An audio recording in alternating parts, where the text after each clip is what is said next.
Hey, good evening, everyone. Happy Thanksgiving, Merry Christmas, and Happy New Year. We've been gone for a while.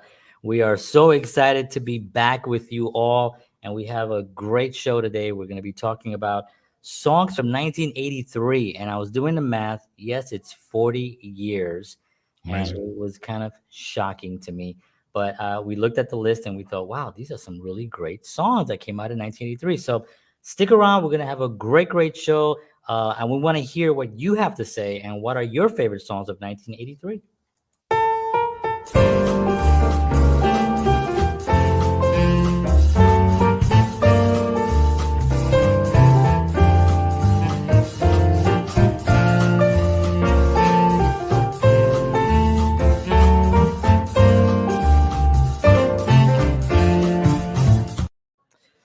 All right. Good evening, everyone. Thank you so much. George, how are you, buddy? I am fantastic. I am excited about season 2 of Counterparts. We got some great stuff I coming know. this Yeah, year. this is so exciting. We are, we talk about this a lot, obviously, but not so much on the show where we really was shocked last year. we Yeah. we kind of had no idea we were gonna have the amazing guests that we did and the response that we did that we got, and it was really a blessing. And we want to thank everybody who took the time to watch our show and to write us and to send us stuff and to all the guests that gave us their time, because we know that there's a lot to do. People are Hmm. busy. There's a lot of things that's going on, and for them to be able to come here and spend an hour with us is such a blessing, and we are super grateful. So thank you to all our guests, and thank you to all of you for watching. We appreciate it. We're going to be bringing to you the same thing. We're not going to change much because we had such a great year. Why change it? But we are going to add more. We're going to be Yes. adding a lot more, and just try to really just elevate the quality of the show. And I'm gonna keep my hat. I'm gonna keep my beard. The funny thing about the beard was that I was telling people I was gonna shave it off for the next thing, and I got so much pushback. Like they were like, "What, are you crazy?" I was like, "That's your thing." I was like, well, I'm kind of tired of it. I was like, "No, don't." So I got really yelled No, that makes the at, show. I mean, the hat, the beard, that's what makes the including show. including my kids. My Well, kids that were too. my kids were like, "No, don't shave it." I was like, There "All you right." go. So this week we're gonna do something interesting for our first show of 2023. Happy New Year, everyone! Hope you all had a great New Year's. But 40 years ago was 1983, and George and I were talking about we're musicians and we love music. We're actually, it's love is not even really a strong enough word. We're sort of obsessed with music, and we were talking about doing a show about songs from a certain era. And I just randomly, I think, picked 1983. I don't know why I picked that Yeah. year, but I just wrote it in, and it came up. And the songs that were on that list of the top 20 songs were pretty mind-boggling. I couldn't believe it. So, Hmm. um, what we're gonna do today, it's gonna be we want to hear from you also. If you have your favorite song from 1983, we're gonna go down a list. We're gonna do the top 20. Obviously, we're not gonna take too long on each one. And then George and I picked five of our favorite songs from that era. Now, somebody did ask me a question as I posted one of the content promoting this. They asked what genre of music, and I thought, oh, that's a valid question. Well, True. we were looking at pop music, the Right. top 40, the most popular songs of the year. But yeah, I mean, you can do top songs in jazz or blues or R&B or rock. But we were looking at overall pop music, popular music of 1983 and those top songs. So that's what this list is. And what are your thoughts on that, Jorge? Well, I'm an 80s, sometimes I'm afraid to admit it, but I'm kind of an 80s guy as far as music goes. Yeah, I you were big actually on that. Yeah, I don't know if it's because I grew up in that era, but I love the 80s music. I think there was some great melodies there. I think a lot of there was great songwriting there. I Yep. mean, and also musicians. Oh man. And there was some unbelievable musicians that played during that era. Man. that were just, and I loved the whole concept of the studio musician and these guys that were playing, and I fascinated by them, and I watched their biographies and stuff. So I don't know, I don't know, I love that stuff. Yeah, the 80s were one of those interesting because there was also a lot of new stuff coming in with the whole keyboard sounds and Right. a lot of techno sounds and um you know the 70s, late 70s was that, what do you call that, pop rock, not pop rock, what was it, Sting and the Police The police. Yep. and the Ramones and Mhm. what do you call that? I forgot what kind of style of Well, music. you're talking Yeah. about what do you, now I'm blanking out Yeah, again. that. See how much we're into music? You see how obsessed we are that we can't even Punk. think of the punk Punk. punk Yes. music. No, Yeah. I just So, called you a punk oh, you because just you said, don't remember these. but funny you called me a punk because That's that's exactly what it is. So punk music, and then that kind of led into a lot of a keyboard and Right. harmony, the Casio decade. Yes. But within that decade was incredible music. I mean, Oh yeah, amazing definitely. guitars and amazing Uh, bands and it was just really great. So we picked um, one year from the 80s, which is 1983, which was a really an amazing year, and we're gonna go down the line. So what I'm gonna yeah, go, but before we do that, John, I just want to make sure that we mention our sponsor. oh yeah, jeez, sorry. I'm so John's so excited about excited. being back and just getting started. I almost forgot how to hit the buttons when we started this. I was like, wait, how do I do this? How do I do this again? So, but we are back and we are excited. Uh, And yes, we do have a wonderful sponsor. So take it away. Yes. So, as always, the Counterpart Show is brought to you by Wellness Resources, a family owned and operated nutritional supplement company providing the highest quality, clinically formulated supplements since 1985. Not 83, 85, but there was good music in 85, by the way. That's true. Find out why Wellness Resources supplements are the top choice of health conscious individuals, including myself and other folks around the world. Make sure you go to myvitaminresource.com. And this month, the month of January, they are having a sale. It's 25% off thyroid and weight management supplements. So we all know that thyroid and weight management tend to go together a lot. So make sure, if you want to check out all those supplements, go to myvitaminresource.com, get 25% off. Plus, if you enter the promo code Counterparts, you will get free shipping on the order. So make sure you check them out. Cool. Excellent. By the way, a lot of people might not know that. So if you don't know that, you got to follow George because George does the Counterparts Wellness Talk Show and he has incredible information on there. And you can follow him on Instagram also. So it's just a little plug for your Thank you, sir. for the side thing that you do because it's great. I'll be watching it and it'll pop up and I'm like, oh really? Like, I didn't know that. So it's really great information. But yes, thank Cool. you to our sponsors. We appreciate you very much, or our sponsor, eventually sponsors, and we appreciate it. So, okay, 1983. Now I was in I my was early young. I was, I was in my early 40s, and I was gonna make that joke, but I I know figured you you were. were, I had a you feeling know, somebody was. yeah. That would always be always the joke. But no, I was what was I? I was let me see, 78, Oh my god, 78, 79, 80. really? So I was like 15. I was 11. Yeah. Yeah, that makes sense. Yeah. Yeah, because I was 15. Yeah, we were about 4 years apart. So yeah, I was 15 years old. And it was a great age Yeah. because think about some of the people that were out in 1983. You know what I mean? Mhm. And Definitely. we're gonna talk about, a lot of these artists here. So what we're gonna do, so we're not here for 4 hours, which George and I do sometimes. Yeah. We feel like we could do a 4 hour show on if it's about music. We're gonna go and we're gonna go through the list, top 20 of 1983, and if you guys have any thoughts on it, please let us know in the chat there. Let us know, just let us know your thoughts on it. This was taken, just so we know, this is from playback.fm with the charts from the top 100 songs of 1983. We're only going to do the top 20. Hmm. I might do 21 because 21 was a really a great song that I really liked. Do But it. so we're gonna start on 21. Why not? Go for Um, Spando Ballet, True, it. Spandu, You Spando. know, and that song, by the way, I'm every time it comes on, I listen to it. It's a great song. It is a great song. It's a It's a beautiful, great it's a song. beautiful melody. I Yeah, like it, and yeah. and the guy said, by the way, it was very hard for him to sing.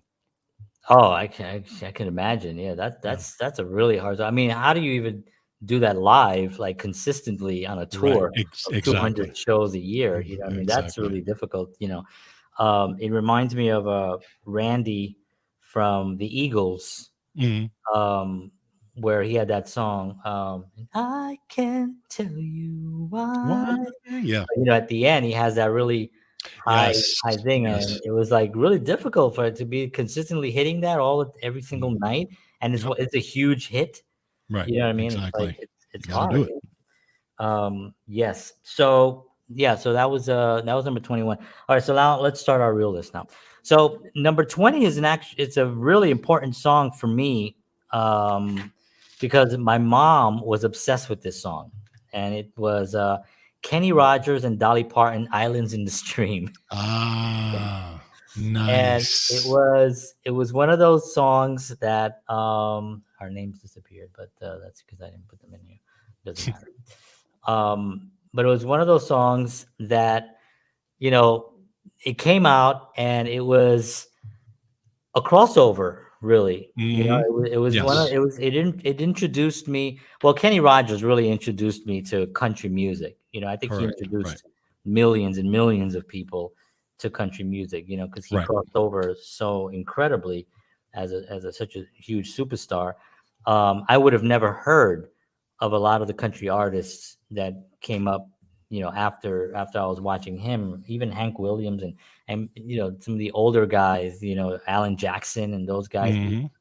because if I was listening to the radio and it was a Kenny Rogers song, when I got old enough to like be able to buy music and stuff, I would go to the Kenny Rogers section and go to the country section, and I'll see other artists say, "Oh, I wonder what this is." And I don't know Hmm. if you remember back in the Tower Record days where you can go and you could put headphones on and you could kind of like Yes. test.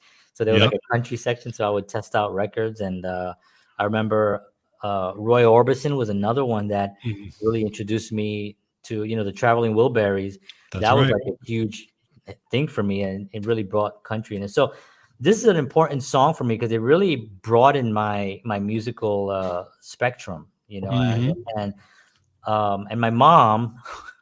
My mom was a huge music lover. My mom loved music, and it's definitely where my biggest influence in music was my mom. She played everything from Kenny Rogers to Air Supply to she would get the records. She'd have all the Thriller album and stuff like that. And she would come in with those, and so that was a big influence on me. But she loved this song, and if you remember when you put the record on, you can hit a little button that it would just go back and just replay it again. Yeah. So she had it on replay, and it would play.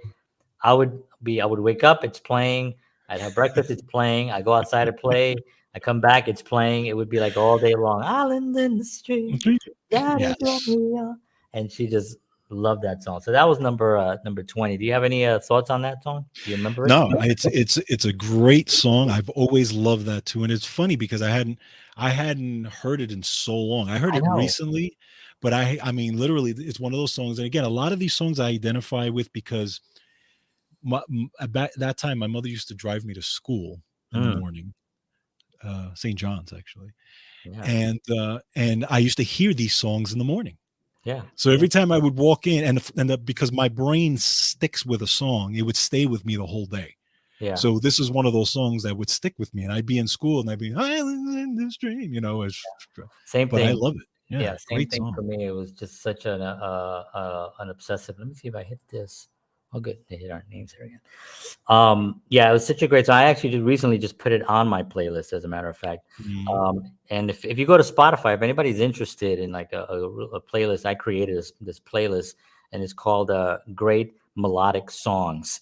Now, if you listen to this playlist, it's not a playlist of like pop songs from the 70s. It's not from the 80s. It's not from the 90s. It's not from 2000s. It's from Everywhere. everywhere. I have John Lennon in there to Jason Mraz. If it has a good melody in it, and it moves me, it's Mhm. on this playlist, and it's like I think it's like a, I don't know what the hours are on it, but it's a pretty long playlist. It's at 9 hours now, so Oh, you can have 9 hours of is that all?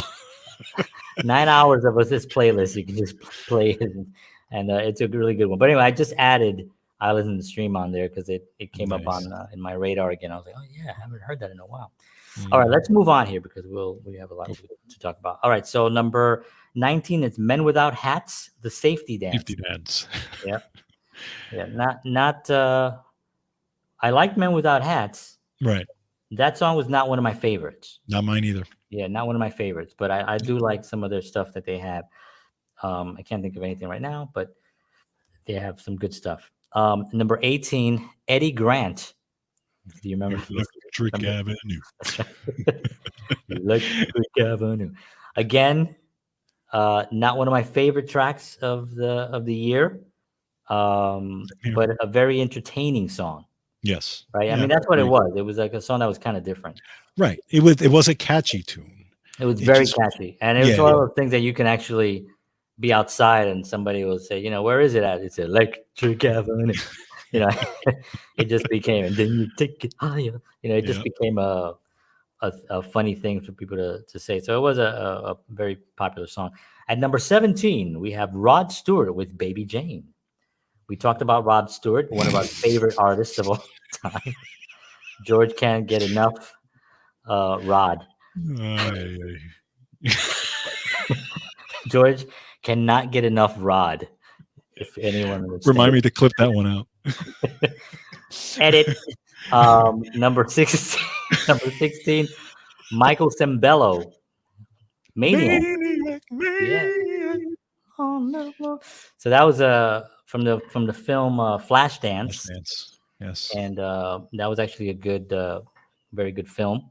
And I grew up, in the Bronx, and I was sort of a ghetto celebrity. I would break dance, and it got out for some reason. Somebody just told a lie that I was in Flashdance. And there's a scene where they're doing dun dun dun dun dun dun. Right. Right. Whatever the White lines. breakdancing scene is. What's the song? I can't remember. It's just begun. That song. Oh yeah, yeah, yeah. Right. Mhm. So anyway, there's a song in there. The little guy looked just like me at the time, and he's doing all the stuff that I used to do. Exactly the stuff. So it got out that was me. And it's happened to me at least 3 or 4 times. I was on the subway one day. I'm on the platform now. That's the guy from Flash. And I I'm would in have my booked head, it. and in my head, I'm like, oh God, please stop. I'm like, and I was so introverted that I didn't even know how to like say, it's not me. Right, right. But I just was like, stay quiet and just pay attention, look forward.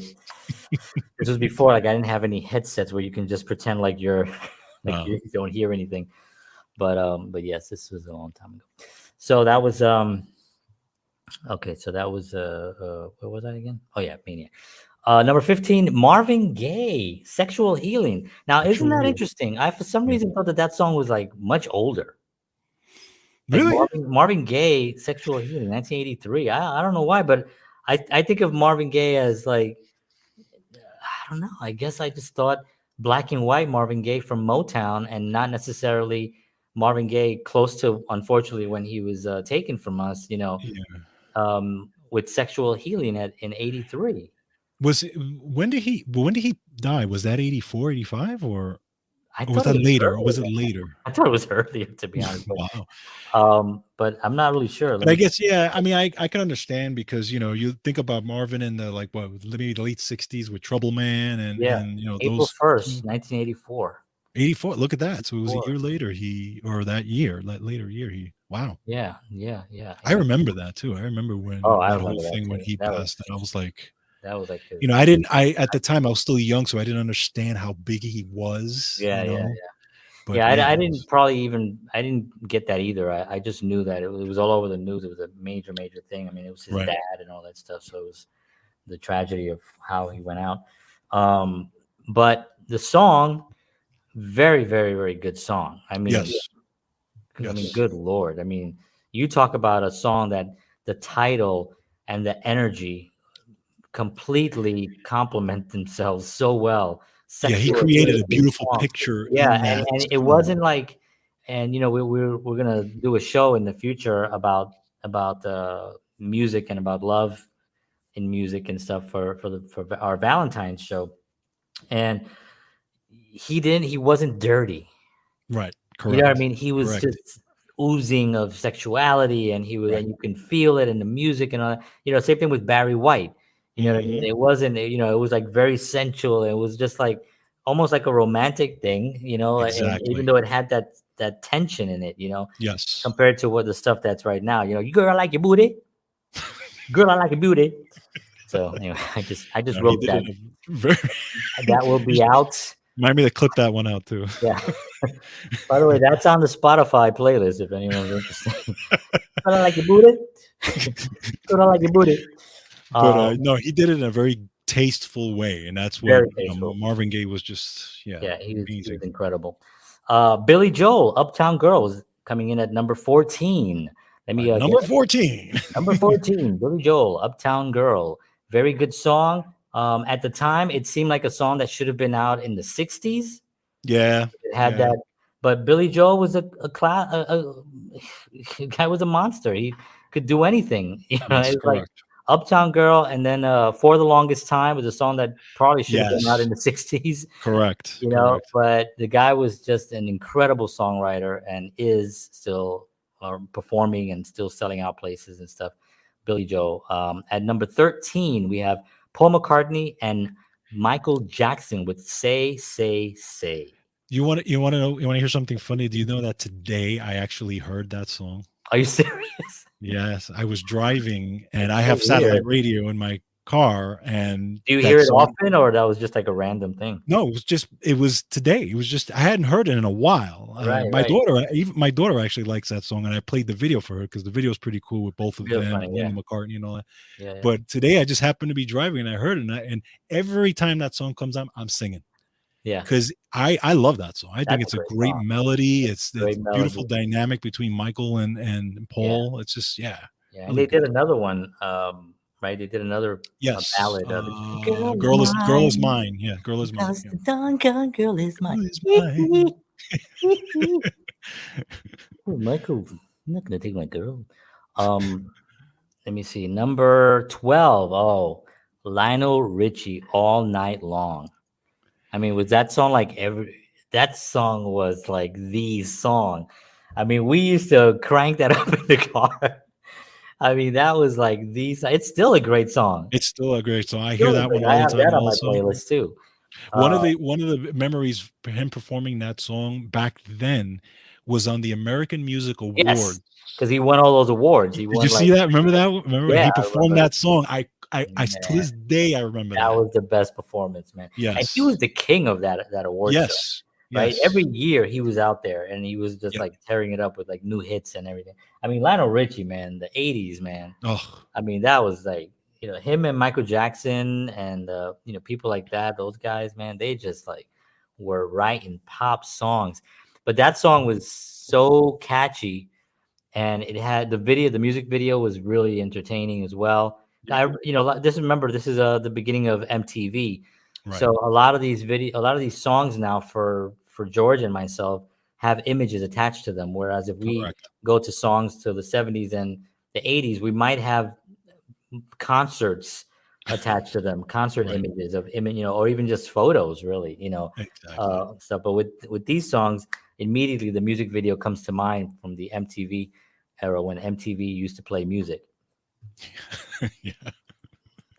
So that was Lionel Richie All Night Long. Number 11, The Eurythmics, Sweet Dreams Are Made Dreams. of This. Yep. I love the Eurythmics, not my favorite song. They have I a body of work mhm. that's sick. Like Yeah. Time, Yeah, yes, yes. ridiculous. Mhm. They Yep. have Agreed. so many great songs. This was a great song because it was their breakout song. It Right. really got them the, Right. the the exposure, and then they can go out and write the stuff that they wrote. So it was really great. and Yep. it was everywhere. I don't know if you remember, but this song was the radio would just, and again the music video. I see the music video and very much part of it. And she was so unique looking. She's beautiful, Yes. short Exactly. white hair, very striking. You're like, whoa, what is this going on? And it was Right. so she was dynamic. I loved the Eurythmics. She was great. Right. Nina, 99 Red Balloons, number 10. Uh, Yeah, yeah. No. yeah. No. It was a German song, Yeah. popular. I think it was a popular German song. I think my wife told me that. She was like, I it heard. was a I did German hear that. song. It was like 99, something like that. She mentioned it to me, and I was like, Klingon.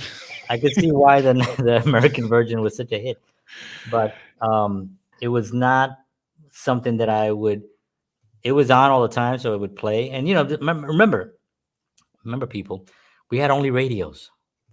That's right. There was no internet. There was not. I didn't have a Spotify playlist. It was That's like right. if it played on the radio, that's what you were hearing. Now you had your Exactly. records, so you can just play your records, but the radio was where you found the music, where you Exactly. found new stuff that was coming on, and Yep. you were always anticipating for something new. So, it came on and you had to listen to 99 Red Balloons, you know. Yep. You're right. You're right. Um Never got that 100. Um UB40. Well, 1983 is UB40. If you were born in 1983, UB40 right now. UB40, Red Wine. Blind. So, a song that Neil Diamond's a song. When he sang it, I love it. Not a huge fan of the UB40 version of it. Now, UB40 themselves, they're great. They Yeah. have some really great songs and just a great band altogether. But the song, I don't know. What were your thoughts on it? You I. loved it.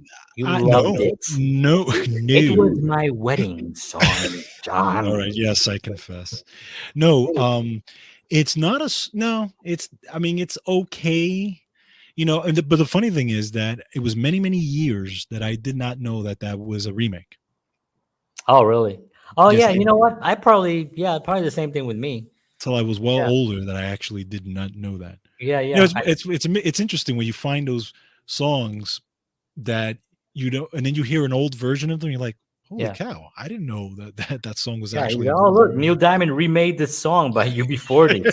Actually, And he's so silly. He made it like 30 years ago. He remade it 30 years ago. No, I think it's I mean, I love Neil Diamond, right? Neil yes, Neil Diamond. Diamond's I amazing. could do a whole show on Neil Diamond. My mom Yep. again was a huge Neil Diamond fan. Right. So I got to hear all that stuff, Not one of my favorite Neil Diamond songs. I mean, he's got like No, songs he's got that are just ridiculous. incredible songs. Yeah, just so good. But yeah, that's UB40. So we're gonna go number 8. We're getting down to the end here. Number 8 is Bonnie Tyler, Total Eclipse of the Heart. I think it's a beautiful song. Yeah. Here's what I thought about that. What I think about that song. That song, when it first came out, I think it took the world by storm. Like, 'cause Yes. her voice was just, so Yes. good, so strong, so distinctive. Also, Right. like, you knew it was her. And but then as the song kind of, like, for me anyway, it grew almost. It seemed to very theatrical. Yeah, it gives me It a became very Meatloaf vibe. right. It's funny you said Meatloaf. I was gonna mention Meatloaf. I should have said it earlier. I Yes. was gonna mention Meatloaf. It gives me a Meatloaf vibe.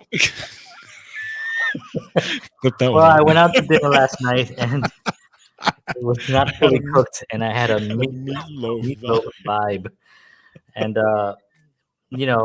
yeah, that was something that that's what it feels like to me. But I could see him singing that, Completely. Yeah, right? 100%. Yeah, total eclipse of the heart. I could totally see him singing that. Yeah. But yeah, that's But I do like it though. I think it's a good song. it's a good song. I think it's well put together. But Yeah, I no, understand. I can see what you're saying about it. yeah, Though. yeah, it's a good song. I think it was very theatrical, and I think the Yes. music video it's so weird. You know, the images on that are happening there really don't align with anything that makes sense of the song, which I Right. love when that happens, because you're like, all right, I could just watch the video and not have to be like, oh, okay, he's gonna get the girl, or she Exactly. meets the love of her life now at the end, and then they walk off. In 3 minutes, she fell in love. You know, Mhm. but no, this was just kind of bizarre images, and I love stuff like that. Yep. All right, so we're going on here. Number 7, Culture Club. Do you really want to hurt me? Now, I'm a huge Boy George fan. Not this song in particular, Okay. but he's got some other songs like Time. Again, I mentioned another song. Yeah, Time is a good song. Time Time is is a a good good song. song. I Yes, mean, I agree. I agree. time could have been so much Yeah, it's a very driving song. It's a very more. like Yeah, and has a very beautiful groove to it, melody, and his voice is really great in it. Yes. Boy Yes. George is really a great singer. You know, I Yeah, mean, he is. he I kind of, agree. he kind of came in and shocked everybody because of the Right. way, the the look and stuff. Mhm. Right. But he was one of those guys that delivered. You know what I mean? Mhm. It wasn't like he came out for just to show that he was this guy and then didn't have the goods. He had the goods, and he Yes. still has the goods. He's Yes. still singing. I agree. But definitely, that was number 7. Mhm. Number 6, David Bowie. Let's Dance. What a Amazing. unbelievable song. Love this song. That song is one song that I will never shut off. No, that song stays on. And funny thing is, if that song comes on and it's halfway through, I'll go find it and play it all Yeah. the way through somewhere. Yes, I'm like, I yes, can't yes. miss this song, and it drives. And I mean, Bowie was one of the most exciting and uniquely creative individuals to ever walk the earth. He was such a true artist. You know what I mean? I Yes, mean, a agreed. true artist. Like, he did not really bow to anyone. He did exactly what he wanted to do. He wore what he wanted to wear. He wrote what he wanted to write. And this is the proof of that. This song Yes, is a song that you would not think that he would come out with. And and it was such a perfect song for him, because exactly. but it's also, he put Bowie to it. You know what I mean? Correct. And it's like, it's A amazing. And of course, we if you introduced Stevie Ray Vaughan to. well, yeah, and that you were the one that let me know that he was on that track, but what I didn't know on that track was Nile Rodgers played most Oh of the yeah, song most of the guitar on that, yeah. as well as doing a lot of the mixing on that, and Omar Hakim played the And drums. Omar Hakim was the drummer. Yeah, yeah. Actually,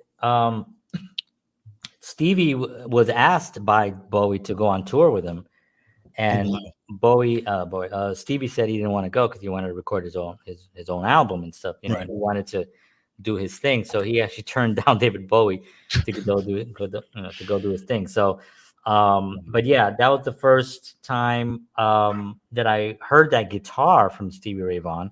Now, I Mhm. didn't know about Stevie Ray Vaughan until probably about a few years later. Right, When Texas Flood came out, right around that time. But I didn't hear about Texas Flood till years later. right. It wasn't until like 88, like 88, 89, that I started like hearing Stevie Ray Vaughan, and I was like, oh my God, and he blew my mind. So Stevie and Bowie on that track was just incredible, and such Agreed, a great agreed. driving song too. Yeah, and I mean, it's funny, it is a long song, It and has, for yeah. radio they cut it for radio, but it's When you much hear the longer than what it song, is, it has a yeah, lot of really cool parts in it, and yes, more guitar too, which is correct. probably one of the reasons why he did that. Yeah. Because it's such a good groove. You're like, man, let's not cut this up. Oh, Just no. let this flow. All right. So now we're gonna go to the guy who controlled the '80s. Number 5 is Michael Jackson. Beat It. Beat it. So, Wait, I thought you were gonna well, what are you what gonna do you say? say? I mean, It's interesting. You were I think in the impact that I felt when I heard that. First of all, the video, right? Watching the video was a a major million thing, times too, right? right? But the impact of that for me was he came off of the really poppy stuff, Yeah. right? With the Off the Wall and all these other things, right? That were more very pop. And all of a sudden, it's this driving riff, which was played by Steve Lukather, Uh-huh. and this rock heavy driving song, Jeff Porcaro on drums, and Eddie Van Halen on Solo. guitar. And I'm like, holy cow, where did he come up with this? Yeah. Completely blew me away. And I'm 11 years old, and I'm like, Yeah. holy cow. Yeah. So I mean, Michael Jackson in general, I think we all know what happened when he came out, but it happened a few years earlier, when he was on the 25th anniversary of the right, Motown. Everybody right. knows that famous when he came out and he did Billie Jean and he did the moonwalk and the next day, George, you were young, Yes. but I do remember that the next day the world was different. Yes. Like the Yes. world Yes. shifted. Something Correct. happened in the Correct. world right after Motown 25th, where people I went to school and everybody was, did you see Michael Jackson? He was doing the move. Did you see that? Did you see that? And it was like, and then the songs came out and then it was over, took over the world. But Beat It was one of those videos that till this day, that song is being, they're doing the flash mobs and stuff like that, where they Yep. meet and they do the dances and they're all the same, so epic. I Yes. mean, such an Yes. epic song, such a moment in history where music really elevated to something that was new, and Right. that's kind of like what we talk about now, like what's the next thing that's going to blow us away? You know what I mean? Correct. It's like Correct. we're waiting, reggaeton maybe. No, I'm just kidding. But for me, it was like, I just think that also Michael Jackson's genius was not only Michael Jackson. You mentioned Oh some no. musicians that were there that were Yeah. like, It was I Quincy mean, Jones Steve too. Lukather, Quincy Jones, Eddie Van Halen, Porcaro on drums. I mean, the best of the best Yes. making this track happen, and just the Thriller album in itself was Yes. just an incredible. Now, when I mentioned that gentleman I wanted to Yeah, talk we're gonna about too talk as about well. We'll that. talk about that as We'll yeah. talk about that for sure. So, all right, so let's go to number 4. It's Oh, Culture Club. thank you, Leah. By the way, got a heart from Leah. Oh, thank you, Lee. I appreciate it.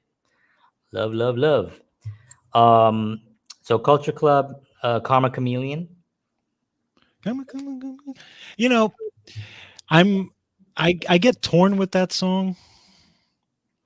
I mean, there's sometimes where I'm in the mood for it, and there's sometimes where I'm not. Right, like when you're dressed as a woman, Yeah, well, you're of really course, into it, that's and then that's when you're only on dressed Saturdays. as a Viking, Saturday. then you like. No, I know exactly what you mean though, because it is a fun song. It is It's a correct. fun song, It is a fun and song. that's the thing about music. We sometimes get a little bit too significant Yeah, music, and it's like at the end of the day, do people enjoy listening to it? right. Right? That's the bottom line. You're right. It has nothing to do with like the level of like, oh well, I like what he did on here, where they changed keys and then they modulated and they did, that's all fun and dandy and all that stuff. But at the end of the day, it's like, do people like it? And people were walking around going, come, chameleon, you come and go, and they just really are into it. So No, it's a you're good, right. good And fun song. there's exact, but the other part of it is the mood, right? So, like certain Right. songs that I listen to is depend on the mood that I'm in. And Sure. if I'm in a fun mood, yeah, that song I would love it. But then if I'm in another type of mood, I'm like, I don't want to hear it. Yeah, like So, if you're like laying down ready for bed and somebody's like, come on, Kalini, can you turn that thing? yeah, my wife does that all the time. Right in your ear. Come on.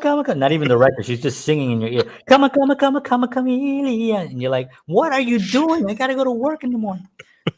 All right, so hold on. Let's see where else. Culture Club.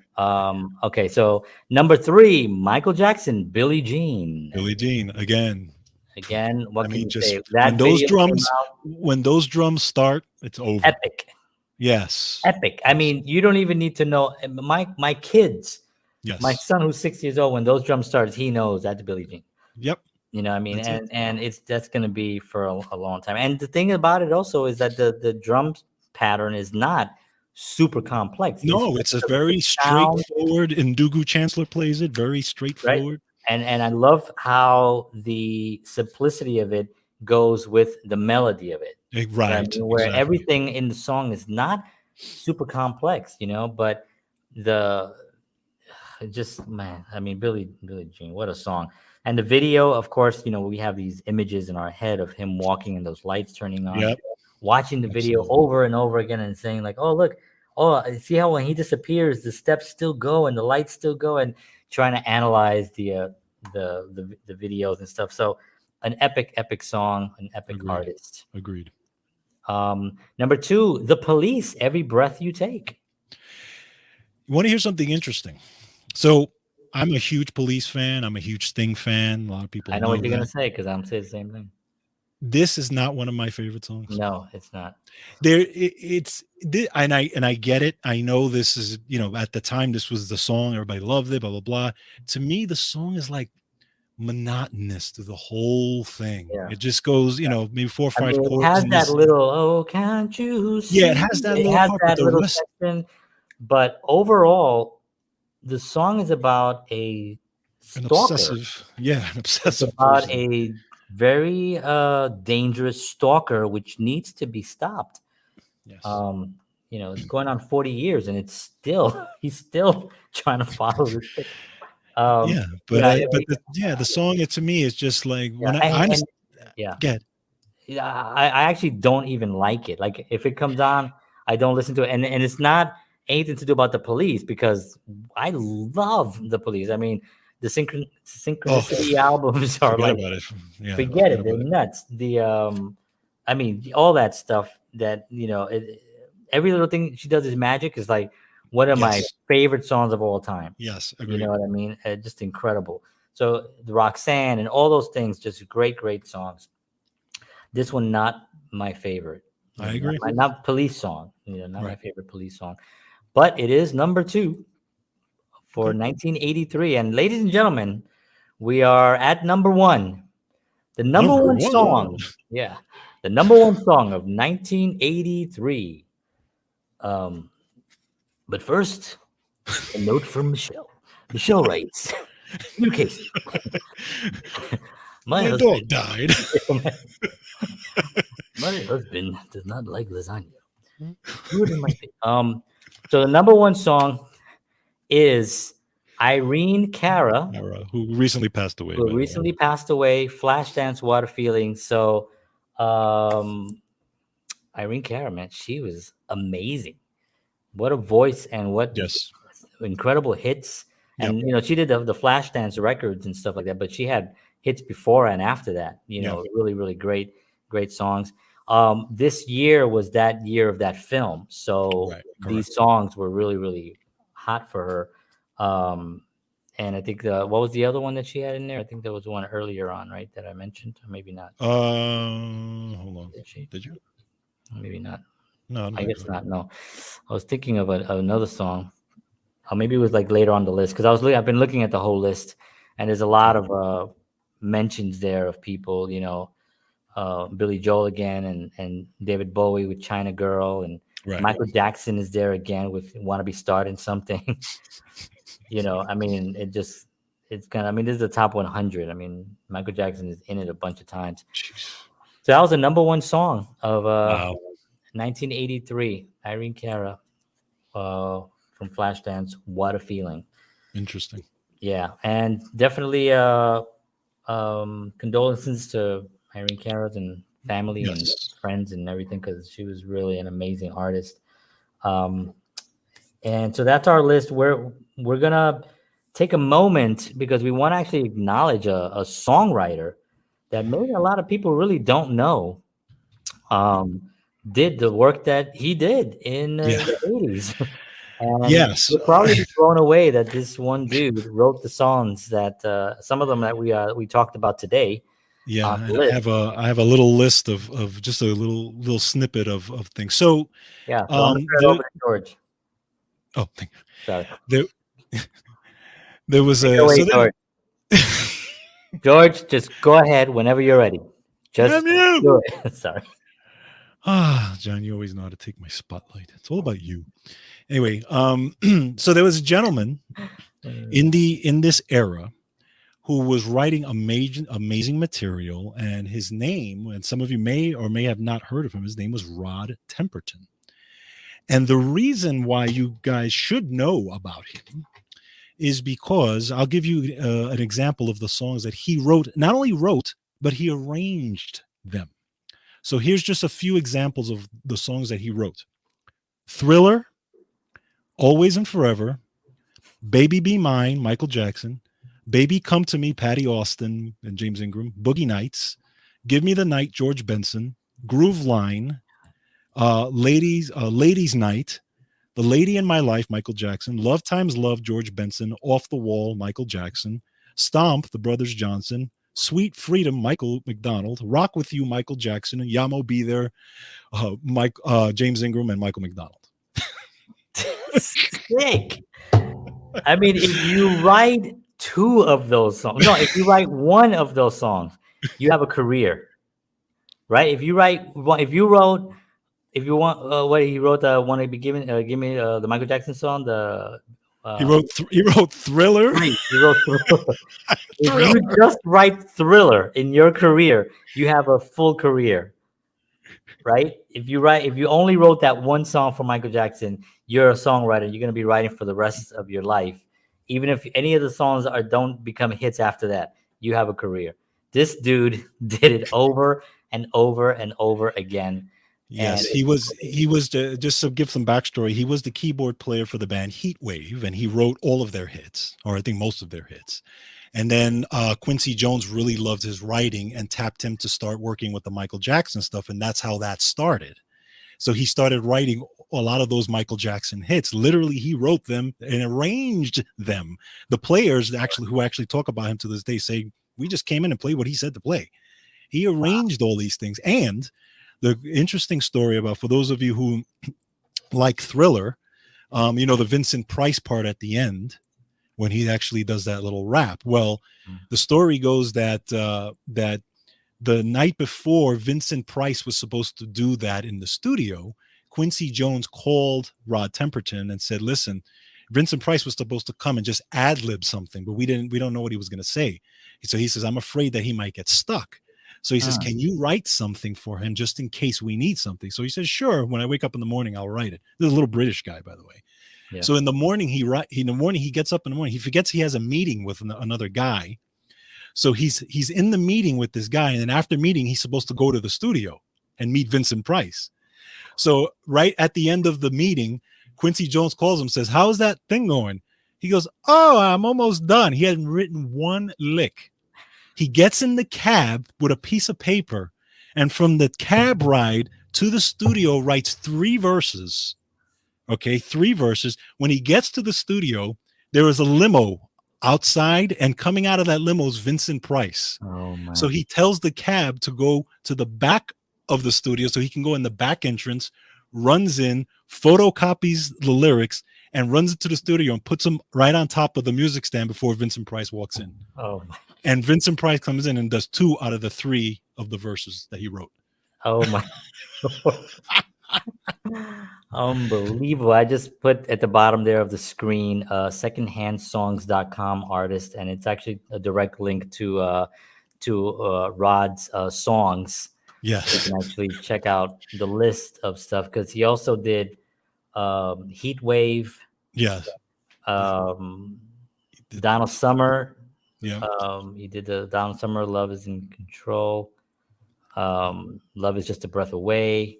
I mean, he's all these the Manhattan Transfer. Wow. Manhattan Transfer. Yeah, they had a song that he did that Anita Baker had remade later on. Wow. But he was famous for writing 200 for coming up with 200 song titles before he actually settled on one. Oh, really? Yeah. So that's Mr. Rod Temperton. So yeah, if you guys get a chance to check out his stuff or anything on YouTube, Rod Temperton, he was an amazing man. Passed away in 2016. But Michael Jackson, a lot of his stuff wouldn't have been what it was if it wasn't for him. So what amazes me is that he arranged it. Yes, he also You know what I arranged it. mean? He was brilliant. That's what Quincy Jones loved about him, is that he had this. He was a brilliant arranger as well. And that's what he That's was. the thing that really is just shocking to me that he Yes. was able to arrange. Yeah. Um, Every little part of Thriller was all him. yeah, I'm just gonna put his name at the bottom there so people can just see what is.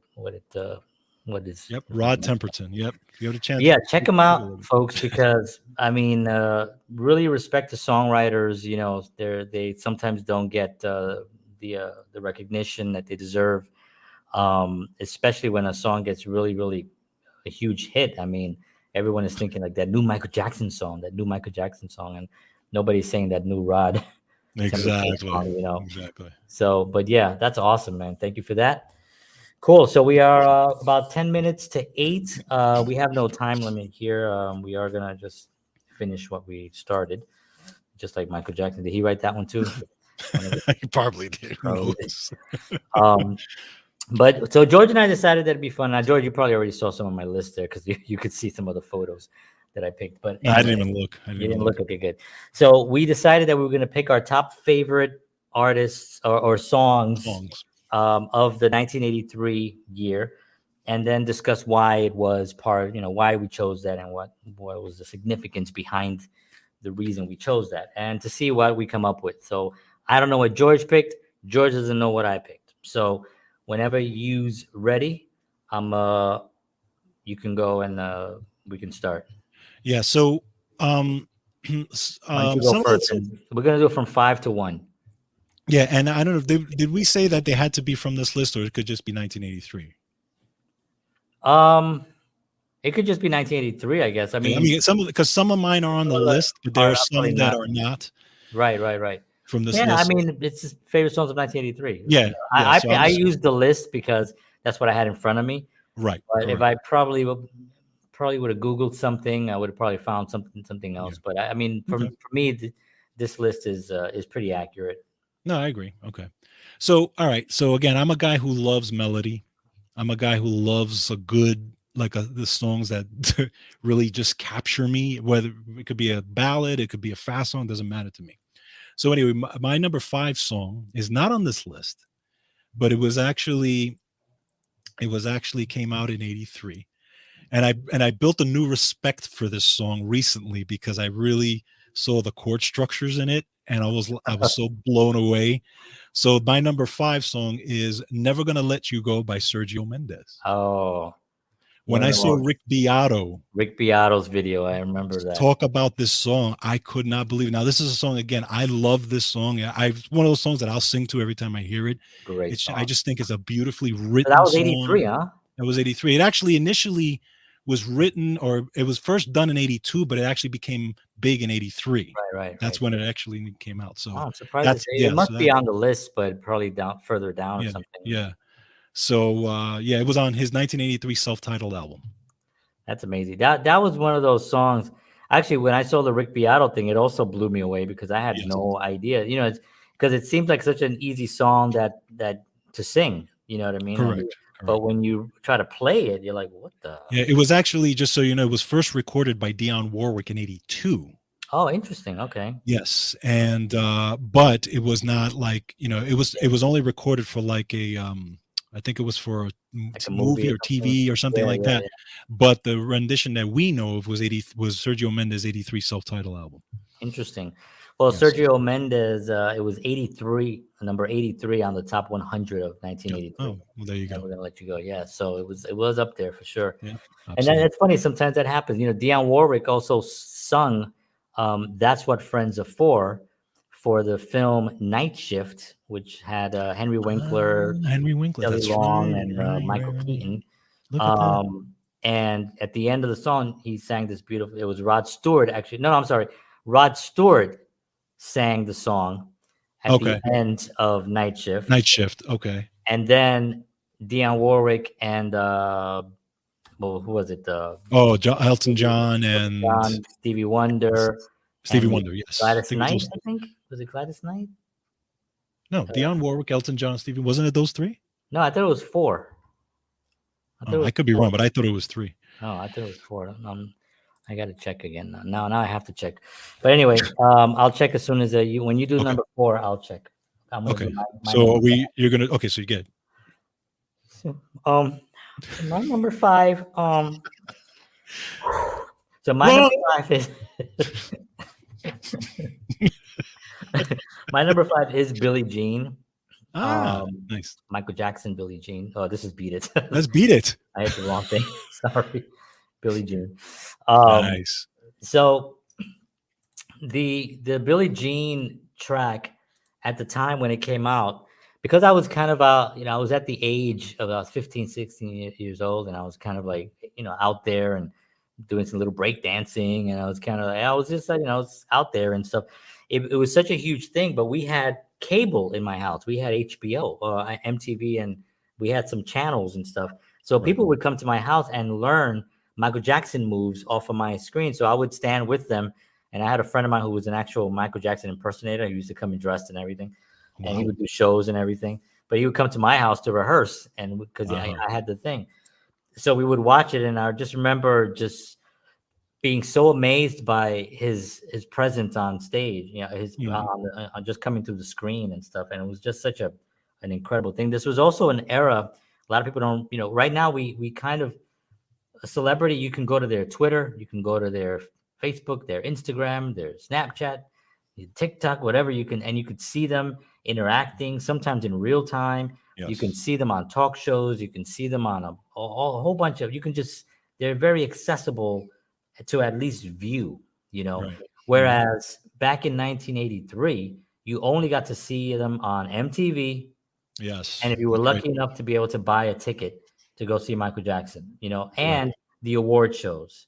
Right. So the award shows were massive. When Michael Jackson would come out on the Grammys or whatever and perform, the world stopped. I was just like, Yeah. I watching Yeah. Michael Jackson's gonna be on tonight. Everybody's running home to go watch Michael Jackson, because it was the only time that we got to see Yep. the guys that we wanna see.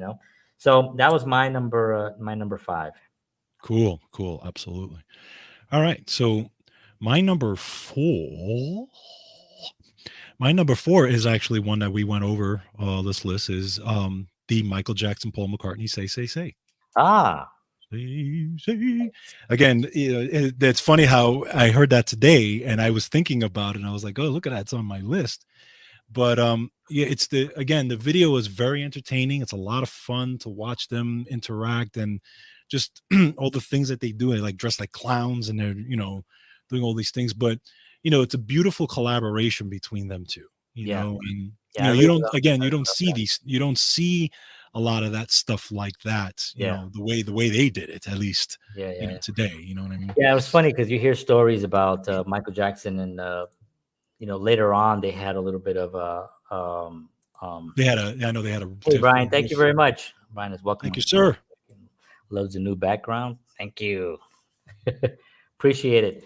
But they had a little bit of something because Michael Jackson went to Paul and he was like, he goes, "I'm gonna own your music," Yeah. and Paul's like, Yeah. "What are you talking about?"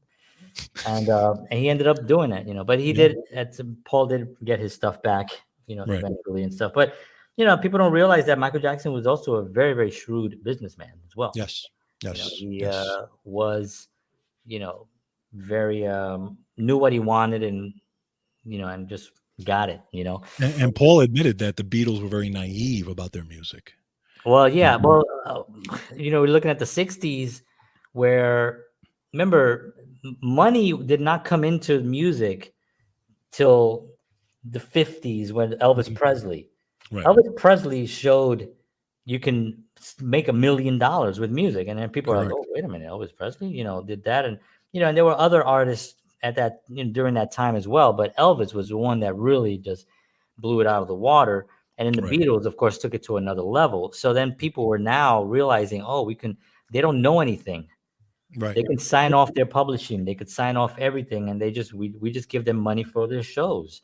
So and if you're 20 years old and somebody hands you $100,000, you're rich. Right. No, I agree. But they're Agree. realizing that you just made $10 million. Right. Everyone else took it. So that's part of what was going on back then. So yeah, and Michael, I think, had his father, who was kind of a, had his his issues, or Right. from what I've read, I don't know because I wasn't there, so I don't like to judge in that way. But from what I've read, I know that there was some stuff, even from Michael's own accounts, there were some moments that were rough so I think a lot of the money was really held pretty Yes, tight. I It's agree. like we're gonna get every dime, we get. So just to backtrack, that's what Friends are for. It was Dionne Warwick, Gladys Knight, Elton Oh, John, it and was Stevie Gladys. Wonder. Oh, okay. All right. Yeah. So I missed it. And weirdly, Gallagher. He was singing just the back. No. I thought it Um, was Carrot Top.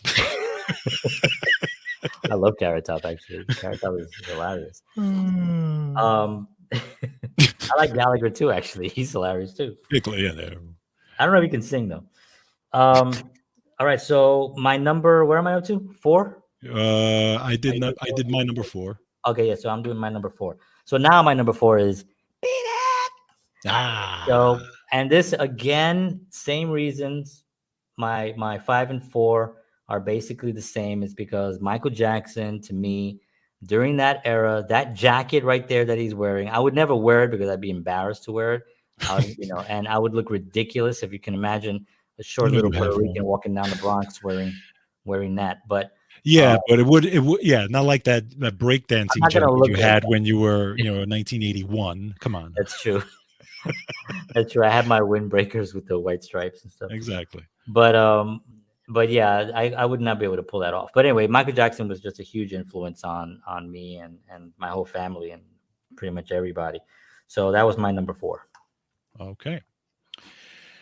My number 3 is again kind of going back to more of a melodic thing. And again, I'm a sucker for ballads, for really a really really good ballad. So I'm kind of going back to the ballad piece. Now again, this is something that was in that year, but it wasn't on this list. It's probably down on the list. But it's Baby Come to Me by Patty Austin and James Ingram. Oh yeah.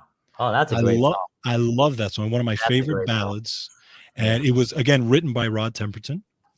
And Man, that dude. yeah, Unbelievable. and it's just yeah, it's one of my favorite ballads just of all time. So I every time it comes on, Wow. I listen to it, and I love James Ingram. I've always loved James Ingram. Actually, Yeah, me too. he has significance to me because he did a song with John Tesh that was my wedding song. Oh, that's right. I remember. And I've always liked his voice. I kind of liken him to Michael McDonald a little bit, and I'm a big Mhm. Michael McDonald fan as well. Yeah. So I've always liked, and Patty Austin is Patty Austin. I mean, she's just Yeah. incredible singer. She's amazing. So yeah, so that's my number 3. That's awesome. Yeah. Yeah, we lost him too early too, man. I mean, Yes, absolutely. that And dude. oh, by the way, fun fact: he wrote PYT. James Ingram? Yeah, Really? yeah. With I Michael heard Jackson? this the other day. Oh, I didn't know that. So yeah, it was Quincy Jones and one of his buddies. The guy that was with him was telling the story that they were both in the car. These young girls were next to them in the car, and they were like, "Hey, where you guys going?" They were like, "Oh, they were chatting. They were beautiful girls." And they're okay. They're going to a party in Beverly Hills. So girls drove off, and the guy goes, "Oh, those are some pretty young girls." And Quincy Jones goes, "Yeah, PYT, pretty young girl." Oh, yeah, pretty young thing. That's what it was. Young Pretty thing, young thing. Yeah. He goes, PYT. He goes, that's a great thing for a song. So he calls James Ingram and he gives him the pitch, and James Ingram writes the song like 2 days later. wow. That's There you unbelievable. Wow, I didn't know that. I Yeah. never knew that. Yeah, but I mean, yeah, Quincy Jones and James Ingram did some great stuff Yes. together also. And so, that's the thing about music, and it becomes such a family. You're Yeah. calling people up and just like, hey, check this out. There's no like he didn't like Quincy Jones didn't say like, oh, I'm gonna go home and write this now. You know what I Right. mean? No, he called him up and said, hey, write it, and he wrote it. There You you know what I go. mean? It's just like the being able to give the love and give the pitch. You know what I mean? Right. That's wonderful. I love that. That's awesome. All right, so my next one is by Gallagher. Actually, no, my next one is actually Crush the watermelon. yeah, written by Rob. um, So I struggled a little bit with these two next songs to be three and two, but my number three is the one that I had mentioned. My mom is Islands in the very much Stream. into, and part of the reason why I think it's really, music is emotional, right? I mean, Yes. let's just, it strikes. I was talking about this on a thing that I was on last week, and we were talking about music and how music goes directly to the spirit. There's Right. no bias, right? Right. Like our eyes have to see art. We have to see a movie. We have to, what I mean? We have to experience certain paintings and with our eyes. But music, it goes whoosh. You can have your eyes Yep. closed. You can be asleep. You can be whatever it is. It'll just boom. It goes right there, and it's very Correct. direct. And so for me, whenever I hear that song, immediately I think of mom. I think of that Uh, time. I think of Westchester Avenue, Southern Boulevard. mm, I think of yep. all that whole neighborhood, basically. And so that for me is number three. All right. Kenny Rogers, Dolly Parton, and we're in Tennessee now, where Dolly Parton lives, and my son loves Jolene, which is one of the Dolly Oh, Parton songs. Yeah, nice. so Nice. we were singing in the car, Jolene, Jolene. So it's a good time. Dolly Parton, love her. Amazing. All right. Absolutely. All right. So my number two is again a song we did talk about here on this list. It's "Let's Dance" by David Bowie. Nice. That's It's yeah, it's incredible. yeah. There's no way you cannot listen to that song and just like fall No, in love with it and fall in love with the groove. And no. there's a million musicians on that song, but And we have to it, also talk about the. I'm sorry. Go ahead. no, I was just gonna say there's a million musicians on the song who made that song great and driving. But man, what a great tune. We have to also talk about the production value, Yes, right? The yes, production was so clean and it popped.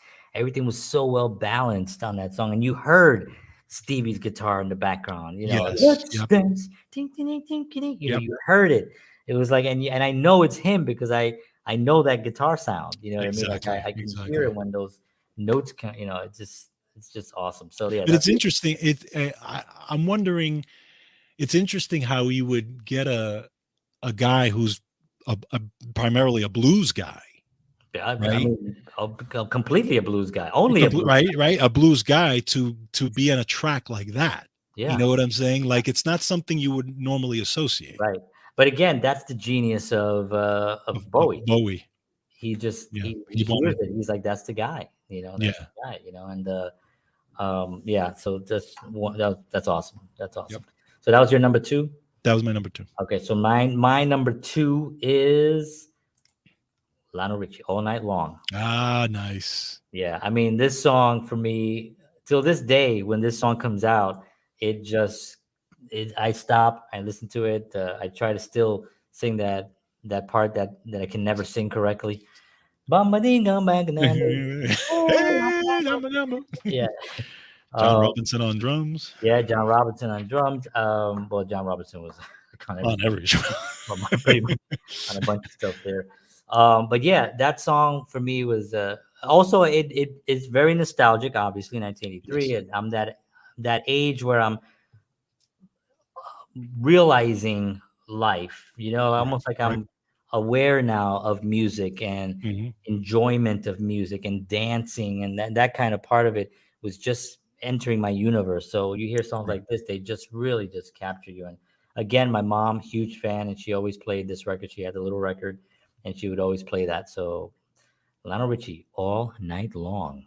Oh, And great song. now George's number one. My number one is pretty straightforward. We talked about it, but it definitely was just one of the things that blew me Rod away. Stewart's Maggie May. No, Mag. I don't know. It wasn't even out there. Um, I was on there. Mary Jane was on there. Mary Jane. yeah. So my number one is just always going to be the classic "Beat It," Michael Jackson. That's right. Yeah. Just incredible stuff again with Eddie Van Halen on there. Steve Porcaro, Jeff Porcaro. Actually, you had three of the members of Toto on there. produced by Quincy Jones, and songwriting Michael Jackson. Just again, just a beautiful driving rock tune that just Yeah, that just blows you away. It's just, yeah, yeah. And I remember, again, I remember as a kid, that was one of my fondest memories, being affected by that song, yeah, listening to that song. I actually had the album. yeah, yeah, Had the album. I had the poster of Michael. That poster that you had of Michael leaning like this. I had that poster in my room. yeah, yeah. You You took know, out, you took down my picture. I remember, and you put that one up. I remember yeah, that. that's exactly what I did. You're I was like, absolutely right. you And know what? I because, can't well, even actually, be mad. I didn't have to, because your picture was so small that I could just put. I can't even be mad. But Yeah, yes, you know what I was thinking about that song also, yes, that his vocals on that song was again yes. so perfect. Hmm. Like these are songs that cannot really be recreated.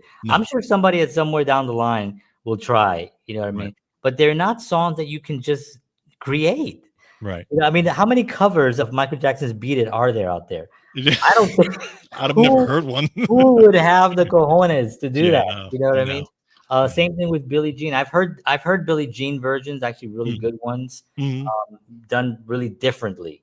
Right. You know, but Beat It, I don't think I've ever heard No, any. I've never heard And that. maybe I'm wrong. Maybe there's some out there, but nothing that's ever hit my radar. That's like remaking ET. You just Right, can't do it. right. You You know. can't do it unless it's even Spielberg, and Yeah. you have some other brilliant script on there, but There's a can't just do magic that. that happens that Yeah, cannot be recreated. it cannot. It cannot. 100%. So my number one, we talked about it. You talked about it. It was on your list. David Bowie, "Let's Dance." Let's dance. And Love it. the reason this song is so important to me is because it introduced me to Bowie. Right. I didn't know Yes. who David Bowie Same. really Same. was. Same with me. And introduced me to Stevie Ray. Like Right. it was the first time I heard that guitar sound. And it wasn't Right. until years later. But man, when that song, when you hear that, being somebody who wanted to play guitar and was really interested in the guitar at such a young age, that was just such a powerful thing for me to hear Right. that. Right. And now looking back, how it had the best of both worlds. Was it Picaro on that? Who was On no, no, no, that was Hakeem, right? Omar Hakim Omar, yeah, on Hakeem yeah. was on there.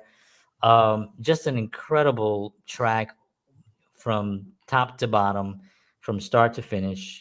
Actually, all the ones that we talked about on our top five, our lists. I think we had two of the same ones on the Yeah. list. Yep. Yep. But yeah, "Beat It" and "Let's Dance," 1983, really Yeah. the top songs, really Yeah. for Those are the top for ones. Counterparts. Exactly. But yeah, this is Wow. awesome. Cool. So we went over a little bit, but we want to thank everybody for tuning in. We are back, and we're going to be doing a lot more stuff also in between our shows. I want to just a couple of announcements. One, if you do watch this show and you've gotten this far, if you hit the like, I know I never say that on this, and Wow, John.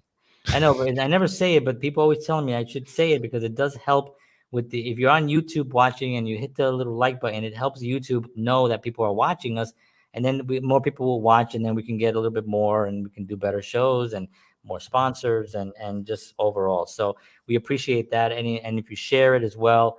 Um, Lastly, if you visit counterpartsshow.com, we do have a new app that you can actually download. You can watch the show right on your phone.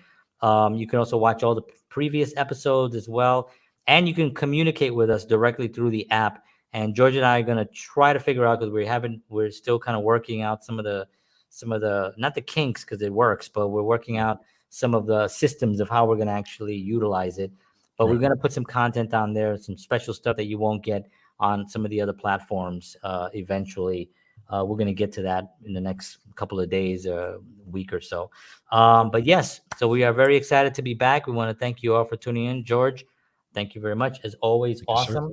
And we'll Thank pick you. another year. And by the way, if you guys have a year that we should look at, send it over because we're curious. We'll look at the Absolutely. year and we'll do another episode. And yeah, and it's really good stuff. So one of the things that George and I also talk about, I changed the color here because we're on our But one of the things that we like to talk about in, I'm gonna play some music here because, oh yeah, oh yeah, we are ending the show like this, people. This is a song by Franz Gordon, Someone Who Cares, it's called. And what I want to do is I want to end this show positive, with a positive message. And I don't have one today, but no, I do have one. I'm sorry. But I want to end it in a way that we understand what we're trying to do here with Counterparts and what George and I are really serious about. And we do take this seriously. We really want to elevate the artists. We want people to understand that artists really are extremely important and really shape our future. And we see what's happening sometimes in the world of music and stuff, and it can be a little disturbing, especially we both have young kids. And we come from an era where music was so amazing and so beautiful. Not to say that there isn't a great, beautiful music happening right now. There is, but we need to rediscover it more. And we need to, as my friend said, which I wrote down, said we need to reinstate the artist as the leader. And I love that because that's really what this show is about. It's reinstating the artist as the leader. Let them decide what art they want to create, and then let us give them the platform to share that, so we can elevate society and we can all live happily ever after. As cheesy as that sounds, that is exactly what I said, because that is the goal of what we want to do. We want to live happy. We want to be able to help each other and love each other, right? So that's my little spiel for this evening. So I want to thank you all for tuning in. Thank you, George. God bless you all. We'll see you all again next week, 7 p.m. Central, 8 p.m. Eastern Standard Time on Tuesday. And as always,